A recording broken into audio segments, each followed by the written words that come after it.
মুন্সিগঞ্জের গজারিয়া ইসলামী আন্দোলন বাংলাদেশ গজারিয়া থানা শাখার উদ্যোগে পিআর পদ্ধতিতে নির্বাচনের জন্য গণসচেতনতায় লিফলেট বিতরণ ও নির্বাচন পরিচালনা কমিটি গঠন নিয়ে আলোচনা সভা অনুষ্ঠিত হয়। বিস্তারিত থাকছে মোহাম্মদ রাসেল সরকারের প্রতিবেদনে। মঙ্গলবার সকাল 10 ঘটিকায় উপজেলা ভবিরচর বাসস্ট্যান্ড ইসলামী আন্দোলন বাংলাদেশের উপজেলা কার্যালয়ে আলোচনা সভা অনুষ্ঠিত হয়। পরে বাসস্ট্যান্ড এলাকায় বিভিন্ন মার্কেটে গণসংযোগ করে নেতৃবৃন্দ।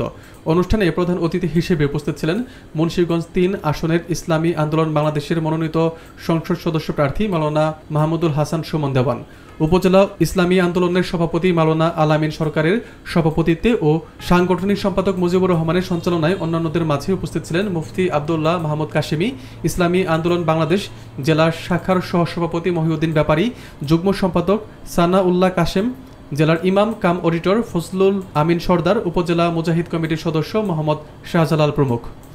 কিন্তু উনি এখনো করতে পারেন না। যাই হোক, আমরা আজকে বলে গেলাম অবশ্যই এর মধ্যে আপনাদের নিয়ে এই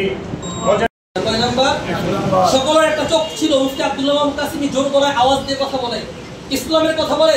ওদিক দিয়ে যেরকম ভাবে মামুনুল হক সাহেবের মুখকে বন্ধ করে দিতে চাচ্ছে, ফয়জুল করিম সাহেবের মুখকে বন্ধ করে দিতে চাচ্ছে, আপনারা জানেন এখন একটা চক্রান্ত। আর যারা নাকি কোরআনকে বাংলাদেশ জমিনের মধ্যে জিন্দা করার জন্য নিজের রক্ত দিতে চায়, সেই মুফতি সৈয়দ মোহাম্মদ ফয়জুল করিম সাহেবের বিরুদ্ধে অপপ্রচার করছে, নিগার নোটিশ চলছে। সেই কোরআনের জন্য তিনি রাজপথের মধ্যে যারা আগস্ট ছিলেন, ফয়জুল করিমের বিরুদ্ধে কোনো চক্রান্ত হলে তার তারা জবাব দিও। ইনশাআল্লাহ ইসলামের বাংলাদেশ, হাত পাকার বাংলাদেশ, শাহেখে চরমনা এবং আমাদের মোহতারাম আমি হযরত মাওলানা রেজাউল করিম ইসলামের বাংলাদেশ। ঠিক আছে, ইনশাআল্লাহ সবার জন্য দোয়া চাই, সবাই আমার জন্য দোয়া করবেন। আল্লাহ পাকের সুস্থতার সাথে, আফিয়াতের সাথে এবং মহাব্বতের সাথে। আমার প্রিয় ভাই, আমি কেন কাজ করতে আসছি, আপনারা দেখছেন নাকি ইউরোপের মধ্যে এই দেশে 5 ঘন্টা রাত্রে ডিফারেন্স। যখন আমরা সকালে কাজে যাইতাম, আমি যখন দোকান করতাম রাত 3টা বাজে যাইতাম। মানবতার পক্ষে এবং রাষ্ট্রের পক্ষে এবং জানে মানুষ ইসলামের পক্ষে যদি ভোট দেয়, কিছু সন্ত্রাসবাদ হবে না, চাঁদাবাজি হবে না, দুর্নীতি হবে না এবং ঘাট টহল হবে না। যদি ইসলামের পক্ষে মানুষ ভোট দেয়, দেশের মানুষ, সাধারণ মানুষ থেকে নিয়ে সর্বস্তরের মানুষ নিরাপদে থাকবে এবং মানুষের শান্তি থাকবে। তাদের সমস্ত জায়গায় দুর্নীতি জিরো টলারে আসবে।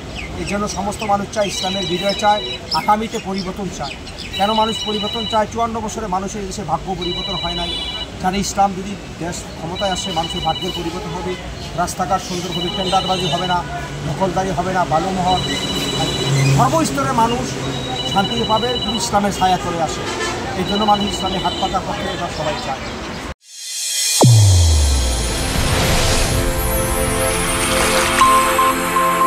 চ্যানেল A1 হৃদয়ের স্পন্দন।